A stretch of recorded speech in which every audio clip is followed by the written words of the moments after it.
que é preciso ser crítico com a universidade, é preciso ser crítico com as instituições de Estado, mas também não podemos esquecer que uma fonte de tirania tremenda é a imprensa.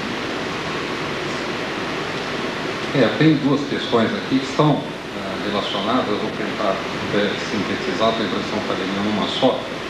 A primeira delas é a seguinte: professor, na sua análise não foi abordada a questão da soberania dos Estados nacionais, hoje muito minada. Como haver a noção de poder nos Estados diante desta situação internacional? Pergunta da doutora Mercedes Lima, da OAB, Comissão da Mulher de São Paulo. E a segunda pergunta, que vem mais ou menos na mesma linha, é a seguinte: há uma crise do modelo tradicional de Estado? Pode haver democracia com outro modelo?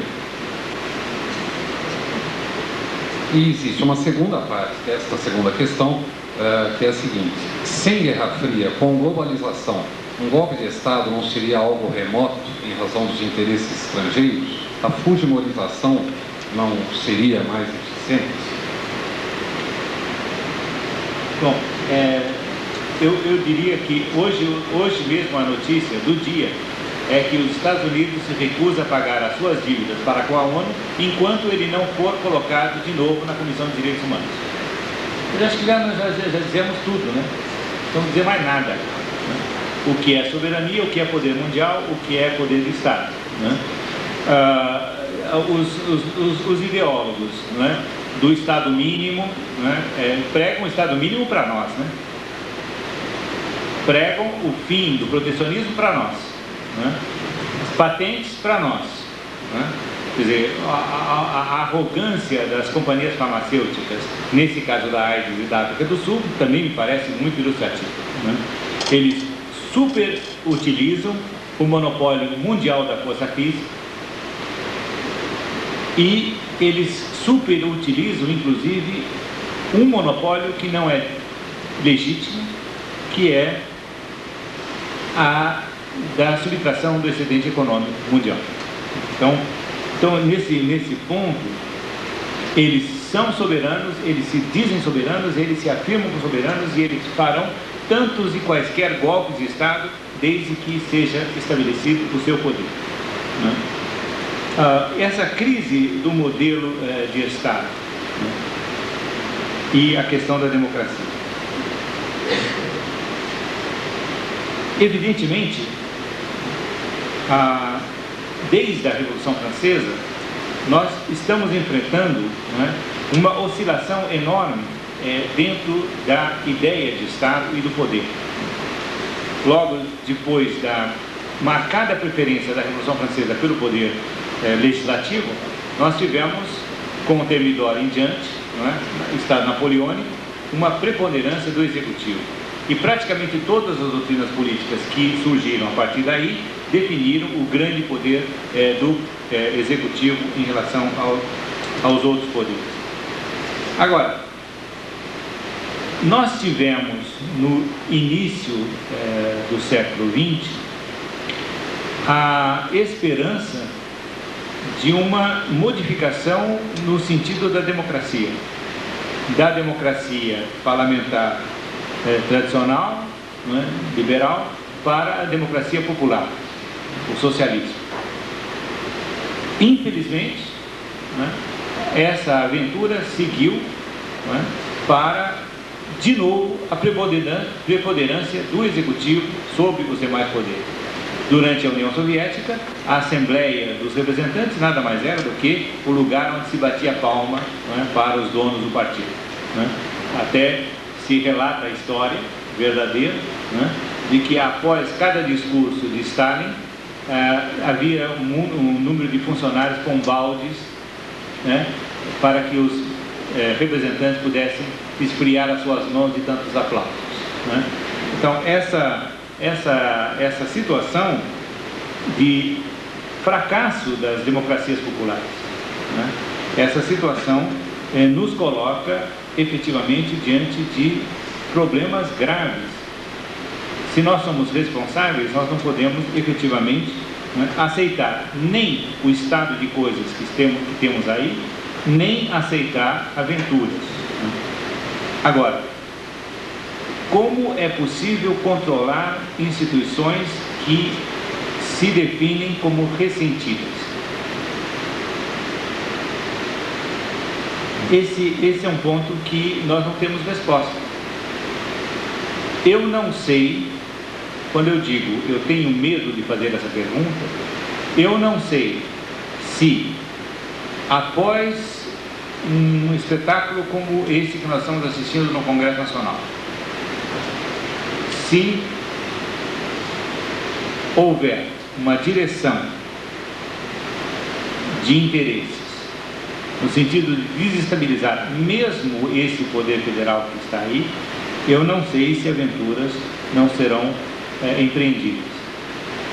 Agora, me desculpem, mas o fujimorismo é uma forma de intervenção militar muito séria. Não é uma brincadeira você fechar o judiciário de um país, como ele fez. Então, eu acho que há uma espécie de tentativa de se classificar um golpe de Estado dado por um governo eleito como menos grave do que um golpe de Estado dado por um aventureiro militar. Eu acho que é tão grave quanto, eu acho que é gravíssimo. Aliás, é pior, porque há a tentativa de se legitimar através dos votos. Eu fui eleito, por isso eu posso fazer o que eu quero. Isso me parece muito grave. Tem mais uma questão. No ano passado, durante um congresso de direito constitucional, o ministro Nelson Jobim, ao tratar do tema segurança jurídica, disse claramente ser favorável à súmula vinculante, porque o Brasil está com sua segurança jurídica ameaçada. Não, segundo ele, não se pode ter duas posições contrárias sobre o mesmo tema, sobre o mesmo pedido. E assim ele conclui que, caso prevaleça a súmula vinculante, diminuirá bastante também a morosidade do judiciário. A pergunta é a seguinte: se isto não é um prenúncio, um primeiro passo para a ditadura? Quando eu estava falando sobre o militar, eu pulei uma frase que eu gosto sempre de mencionar, que é quando eu fazia o tiro de guerra, o nosso sargento, na Ordem Unida, berrava para que a gente seguisse, né? Rápido, ligeiro, para não pensar, para não perder tempo. Rápido, ligeiro, para não pensar, para não perder tempo. Né? É próprio da crítica à democracia essa ideia de que na democracia se discute demais, que se fala demais e que se diverge demais. Né? Donoso Cortés justamente chamava a burguesia liberal de classe discutidora, né? E a democracia seria essa metafísica da discussão, do debate, o que impediria a decisão. E os senhores sabem bem que Carl Schmitt tirou bem a lição disso, né? Soberano é quem decide sobre o estado de exceção. Nós vamos decidir, nós não vamos discutir. Então, me parece que nessa perspectiva, nós temos de novo uma proposta verticalizante, onde quem está em cima define todo o processo, né, e ordena e não há como discutir. Ora, isso cabe bem para uma ordem religiosa como a dos jesuítas, né? Você obedece como se fosse um cadáver, né? Cabe bem para os militares. A pergunta é, isso cabe para o exercício da justiça? No caso da universidade, eu acho que não cabe, né? Tem muito professor titular que erra e erra feio muito mais do que um jovem mestre. Então, essa situação hierárquica, vertical, isso me parece muito perigoso. É o que eu penso. Uma outra questão, o colega Humberto, do Rio Grande do Sul.